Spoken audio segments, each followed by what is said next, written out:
علیکم ورحمۃ اللہ وبرکاتہ۔ میرے نہایت واجب احترام دوستوں، بزرگوں، عزیزوں، السلام علیکم ورحمۃ اللہ وبرکاتہ۔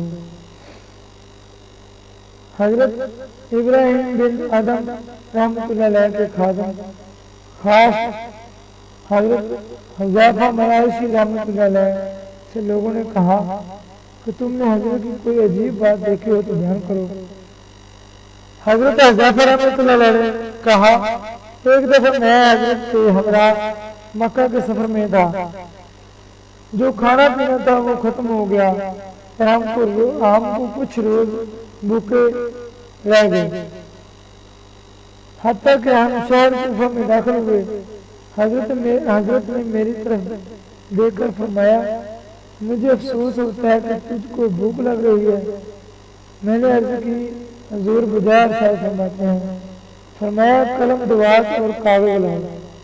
میں نے قلم دوات اور کاغذ پیش خدمت کیا۔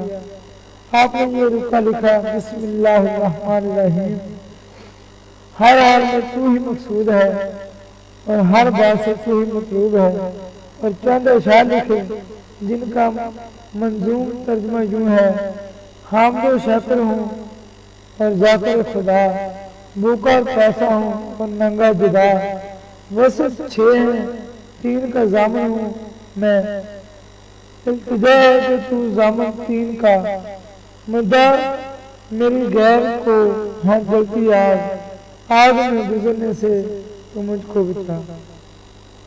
حضرت نے مجھے فرمایا، باہر جا اللہ کے سوا کسی کا خیال دل میں نہ آنے دینا، اور جو پہلے سے تیرے سامنے آئے یہ رکا اس کو دے دے۔ میں رکا لے کر باہر نکلا۔ پہلا شخص جو مجھ کو ملا وہ کھچر پر سوار تھا۔ میں نے رکا اس کے حوالے کر دیا۔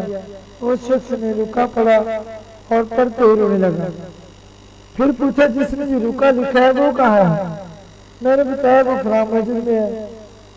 اس نے مجھے ایک تھیلی دی جس میں 600 دینار تھے اور آگے بڑھ گیا۔ میں نے لوگوں سے پوچھا، یہ کون شخص ہے؟ انہوں نے کہا، یہ ایک نصرانی ہے۔ میں نے حضور کی خدمت میں حاضر ہو کر معذرہ عرض کیا تو فرمایا، ابھی ان دیناروں کو ہاتھ نہ لگانا، وہ ابھی آیا کہتا ہے۔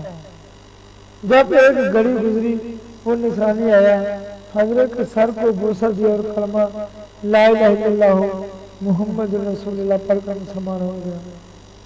تو دوستوں، بزرگوں، عزیزوں، آپ کو میری کہانی ضرور پسند آئی ہوگی، تو آپ سے گزارش ہے کہ میری اس کہانی کو، اس سٹوری کو، اس ویڈیو کو آپ اپنے دوستوں سے بھی شیئر کرو، اور مزید اچھی سٹوریاں اور کہانیاں سننے کے لیے میرے چینل کو سبسکرائب کرو۔